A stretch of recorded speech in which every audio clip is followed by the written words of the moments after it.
Hello students, तो आप सभी के लिए गुड न्यूज़ है क्योंकि अनअकैडमी आप सभी के लिए लेकर आए India's largest fortnightly competition for IIT JEE best questions by best Unacademy educators. तो पूरी डिटेल में आपको बता दे रहा हूँ student. Challenging questions curated by best Unacademy educators. Questions guarantee to keep the test engaging, challenging and fun. ठीक है स्टूडेंट, तो आगे हम जानते हैं और क्या है। Super fast and fun with real time rankings. आगे जानते हैं स्टूडेंट। तो कंप्लीट विद द बेस्ट। आगे और है student, detailed video solutions bye top educators. अब देखो है क्या, ये मैं आपको अच्छे से बता देना स्टूडेंट। कंप्लीट क्रैक कंकेयर score leader board rating awards. अधिक जानकारी चाहिए तो इस वीडियो के डिस्क्रिप्शन में मैंने लिंक दे रखी है। ये क्या है, तो यहां पर स्टूडेंट अगर आप ये टेस्ट देते हो तो complete with the best and win Amazon vouchers. तो जो बच्चे रैंक 1 पर रहेगा उसके लिए 10,000 रुपये तक अमेजॉन वाउचर मिलेगा। जो रैंक 2 पर रहेगा उसके लिए 5,000 रुपये के अमेजॉन वाउचर मिलेंगे। जो बच्चा तीसरी रैंक पर रहेगा उसके लिए 3,000 रुपये के अमेजॉन वाउचर मिलेंगे। और जो बच्चे 4 से लेकर 50 रैंक के बीच में आएंगे उनके लिए 1,000 रुपये तक के अमेजॉन वाउचर मिलेंगे, जो के लिए आपके लिए स्टडी के साथ साथ प्राइज भी मिल रहा है। यार इससे बड़ी खुशखबरी क्या होगी। ठीक है बच्चों, यहाँ पर आप देख सकते हो second contest for IIT JEE on November 22 को होने वाला 2020। टाइमिंग रहेगा 11 बजे।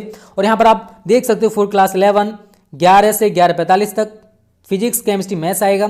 3 round of 7 question each, negative score for incorrect answers. ठीक है, 11 क्लास 12 के लिए है और फॉर क्लास 13, ठीक है ना, जो ड्रॉपर्स होते हैं उनके लिए। ठीक है, तो यहाँ पर सभी के लिए टाइमिंग दे रखे है स्टूडेंट। तो 22 नवंबर को आप जरूर ज्वाइन करें। वीडियो के डिस्क्रिप्शन में आपको लिंक मिल जाएगी। ओके बच्चों, कंटेस्ट जो फॉर्मेट है वो क्या है, 45 मिनट्स का है, 21 क्वेश्चंस हैं, सेपरेट कॉन्टेस्ट है, 3 सेक्शंस हैं, जे स्कोरिंग फोर्टनाइटली कॉन्स्टेंट कंटेस्ट है। ठीक है बच्चों, और सिलेबस यहाँ पर आप देख सकते हो। सब कुछ आपको इस वीडियो के डिस्क्रिप्शन में मिल जाएगा। ओके स्टूडेंट्स, एनरोल कर सकते हो फ्री ऑफ कॉस्ट। इस वीडियो के डिस्क्रिप्शन में आपको लिंक दे रखी है। Okay students, thank you. Hello students, स्वागत है आप सभी का आपके अपने YouTube channel smart study classes पर। तो आप सभी को पता है कि हिंदी में इस टाइम हम आपको खंडकाव्य वाला जो पोर्शन है वो पढ़ा रहे हैं। और इसमें भी स्टूडेंट इस टाइम हमारा खंडकाव्य चल रहा है मुक्ति यज्ञ। ठीक है, इसका एक पार्ट मैं आपको पहले भी प्रोवाइड कर चुका हूं। अगर आपने इसको ना देखा हो तो प्लेलिस्ट में जाकर आप उस वीडियो को देख सकते हो। और किस जिले में कौन सा खंडकाव्य आएगा इसके ऊपर भी हम वीडियो बना चुके हैं। आप प्लेलिस्ट में देख सकते हो सारी वीडियोज़ को, हिंदी की प्लेलिस्ट बनी हुई है। ओके बच्चों, तो स्टूडेंट को पंडित सुमित्रा नंदन पंत द्वारा रचित मुक्ति यज्ञ खंडकाव्य में सन 1921 ईस्वी से सन 1947 ईस्वी तक के मध्य जितनी भी भारतीय स्वतंत्रता संग्राम की घटनाएं हुई थी उनका वर्णन किया गया है। लेकिन आज हम इसका कथानक नहीं पढ़ने वाले। आज हम इसके जो नायक हैं, कौन है नायक, महात्मा गांधी जी, उनके बारे में डिस्कस करने वाले हैं। तो वीडियो को पूरा देखना, बिल्कुल भी इसकी मत करना। ओके, तो देखो यहाँ पर बहुत इंपॉर्टेंट क्वेश्चन है, बहुत ज़्यादा पूछा भी जाता है। मुक्ति यज्ञ खंडकाव्य के नायक या फिर हम कह सकते हैं प्रमुख पात्र, मुक्ति यज्ञ खंडकाव्य के प्रमुख पात्र कौन है, गांधी जी हैं। ठीक है ना, तो किसी भी तरीके से क्वेश्चन बन सकता है, आपको बस मुक्ति यज्ञ ध्यान रखना है। अगर मुक्ति यज्ञ खंडकाव्य में कह रहा है कि इनके नायक का चरित्र चित्रण कीजिए तो आपको गांधी जी का ही करना है। अब आपको किस टाइप से क्वेश्चन का आंसर लिखना है वो मैं आपको बताने वाला हूँ। ठीक है स्टूडेंट, तो देखो यहाँ पर तो छोटी सी चीज़ मैं आपको पहले भी बता चुका हूँ। राष्ट्र नायक गांधी जी का चरित्र चित्रण सबसे पहला पॉइंट है। देखो आपको क्या करना है, आपको रट्टा नहीं मारना है। जितने भी पॉइंट्स हैं उनको आप बारी बारी से लिख लो, 6-7 पॉइंट्स लिख लो। और उन पॉइंट्सों में स्टूडेंट हम क्या क्या बता रहे हैं उनको बस एक बार सही तरह पढ़ लोगे ना तो आपको अच्छे से प्रिपेयर हो जाएगा। तो आपको ये पूरा रटना नहीं है यार, रटोगे तो यार कितना हिंदी है, कितना रटोगे। तो पहला पॉइंट है हमारे यहाँ पर सत्य अहिंसा के पुजारी। तो आपने हेडिंग याद कर ली, सत्य अहिंसा के पुजारी। अब इसके अंदर जो लिखा हुआ है वो आप अपनी भाषा में बनाओगे। ठीक है बच्चों, महात्मा गांधी ने संसार के सम्मुख, संसार के सामने सत्य और अहिंसा का अभिनव प्रयोग किया। तो देखो गांधी जी ने जितना भी वर्ल्ड है उनके सामने सत्य और अहिंसा के बोला कि सत्य और अहिंसा का सभी को पालन करना चाहिए, सत्य बोलना चाहिए और किसी से हिंसा नहीं करनी चाहिए। ठीक है, उनका दृढ़ विश्वास था कि बिना रक्तपात के भी स्वतंत्रता देवी का स्वागत किया जा सकता है। इसके बल पर ही उन्होंने भारत से शक्तिशाली ब्रिटिश सत्ता के पैर उखाड़ दिए। तो देखो उन्होंने अहिंसा के बल पर ही जो ब्रिटिश सत्ता थी ना उसको उखाड़ फेंका। क्योंकि आप सभी को पता है कि ब्रिटिश शासन था हमारे देश में, 1947 में हमें आज़ादी मिली। तो वो गांधी जी और भी बहुत सारे ऐसे हमारे कह सकते हैं कर्मवीर युद्धवीर हुए हैं। ठीक है ना, जिन्होंने अपना बलिदान दिया और हमारे देश को आज जो अंग्रेज हैं उनसे मुक्त कराया। ठीक है बच्चों, सत्य और अहिंसा का प्रयोग उन्होंने ब्रिटिश सरकार के विरुद्ध ही नहीं किया, अपितु इन सिद्धांतों को अपने व्यक्तिगत जीवन में भी अक्षरशः उतारा। मतलब इन सिद्धांतों को उन्होंने अपने जीवन में भी प्रयोग किया। वो किसी से झूठ नहीं बोलते थे और हमेशा अहिंसा का पालन करते थे, किसी से भी हिंसा नहीं करते थे। उनका सिद्धांत था कि अगर आपके गाल पर एक कोई मारे तो दूसरा गाल आगे कर दो, बट तुम मत करना, तुम्हारे पे दूसरा कोई चिपका देगा। ठीक है, चलो आगे बात करते हैं। दूसरा पॉइंट है स्टूडेंट, साहसी एवं दृढ़ निश्चयी। साहसी थे और दृढ़ निश्चयी, एक बार जिस काम को करने के लिए ठान लिया तो उसको करके ठहरते थे। ठीक है, तो महात्मा गांधी अपने निश्चय पर दृढ़ रहने वाले एवं साहसी व्यक्ति थे। उन्होंने ब्रिटिश शासन के नमक कानून को तोड़ने हेतु अपने अद्भुत साहस का प्रदर्शन किया। वे अंग्रेजी सत्ता के क्रूर दमन चक्र से तनिक भी विचलित नहीं हुए। तो देखो, अंग्रेजों ने उनके बहुत ज़्यादा जुल्म किए, लेकिन उससे वो विचलित नहीं हुए। उन्होंने जो नमक कानून तोड़ा था दांडी पर, वहाँ तक पैदल यात्रा की थी। ठीक है ना, तो उसको तोड़ने के लिए उन्होंने भरसक प्रयास किया और लास्ट में उन्हें विजय भी मिली। ठीक है, तो वीरोचित वर आवेशों से सुलग रहा था बापू का मन। दांडी यात्रा के समय उनके दृढ़ निश्चय एवं अपूर्व साहस के दर्शन होते हैं। यहाँ पर लिखा है स्टूडेंट, इसको देखो, इन चीज़ों को आप जरूर लिखे आना। अगर आपको अच्छे मार्क्स चाहिए ना तो ब्लैक से लिखना, जिससे कि एग्जामिनर के ऊपर एक अलग इंप्रेशन बढ़े, क्योंकि आपको एग्जामिनर अट्रैक्ट करना है। वो आपको नहीं जानता कि आप कितने इंटेलिजेंट हो, आपने जो कॉपी में लिखा है ना वो बताया गया एग्जामिनर को कि आप कितने होशियार हो। तो प्राण त्याग दूंगा पथ पर ही, उठा सका मैं यदि नमक कर, लौट न आश्रम में जाऊंगा, जो स्वराज्य ला नहीं सका घर। ठीक है, तो उन्होंने बोला कि मैं नमक कानून को तोड़ने के लिए पूरा प्रयास करूंगा, उठा सका मैं यदि नमक कर।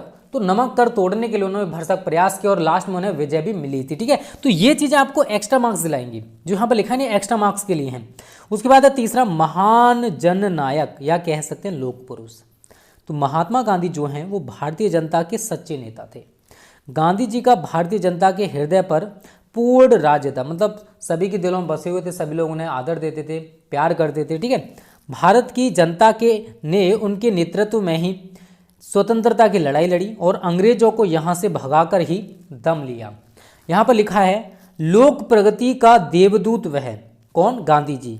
30 कोटि का रहा कृतिजन, विश्व चमत्कृत सोच रहा था, क्या भारत की सिद्धि साध्य धन।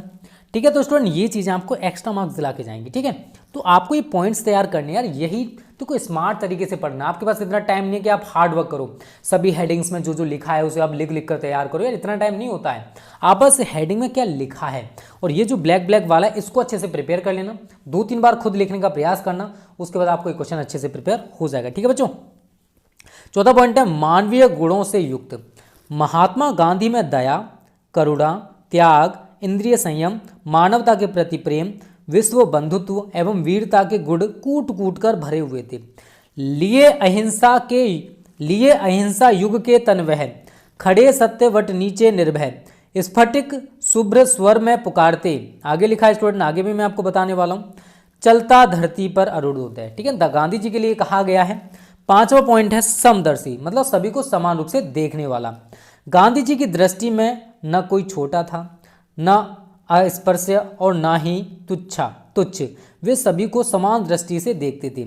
छुआछूत का भूत भगाने किया व्रती ने दृढ़ आंदोलन, हिले द्विजों के रुद्ध हृदय पट, खुले मंदिरों के जड़ प्रांगण। क्योंकि देखो पहले क्या होता था, जो छोटे जाति के लोग होते थे उन्हें मंदिरों में जाने नहीं दिया था। ऐसी बहुत सारी कुरीतियाँ थी उस टाइम पे जो लोगों को फॉलो करनी पड़ती थी, बट गांधी जी ने कुछ हद तक इनको दूर किया।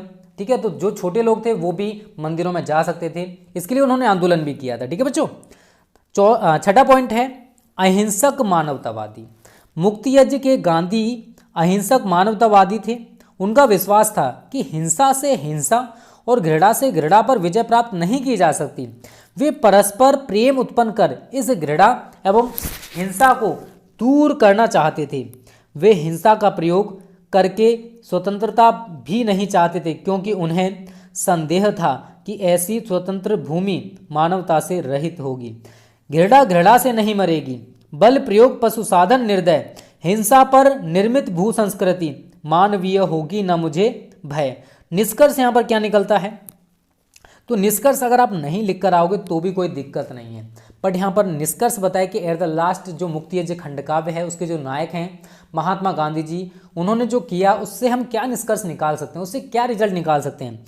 सार रूप में हम कह सकते हैं कि महात्मा गांधी महान राष्ट्रनायक, मुक्तियज्ञ के पुरोधा, स्वतंत्रता के पुजारी, सत्य और अहिंसा की मूर्ति, निर्भीक, साहसी, दृढ़ प्रतिज्ञ, समदर्शी एवं संयमी व्यक्ति थे।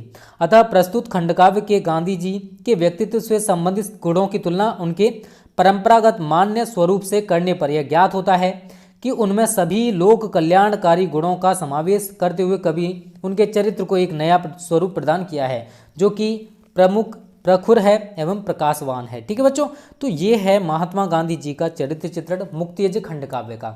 देखो मुक्तियज्ञ के अलावा कई और खंडकाव्य हैं जिनमें महात्मा गांधी जी नायक हैं। तो मुक्तियज्ञ खंडकाव्य में पूछा जाए तो आपको मुक्तियज्ञ जरूर यूज करना है बच्चों। ठीक है, तो ये क्वेश्चन बहुत ज़्यादा इंपॉर्टेंट है। 5 अंक अगर आपको अच्छे से चाहिए तो इसको आज ही अच्छे से प्रिपेयर कर लेना, क्योंकि जितना अच्छे से प्रिपेयर करोगे उसी हिसाब से एग्जामिनर आपको मार्क्स देगा। तो आज की वीडियो आपको कैसी लगी? देखो इसी के साथ मुक्तियज्ञ जो खंडकाव्य है ये भी हमारा समाप्त हो गया। अब हम नेक्स्ट वीडियो में नेक्स्ट खंडकाव्य डिस्कस करने वाले हैं। ओके बच्चों, थैंक यू, जय हिंद।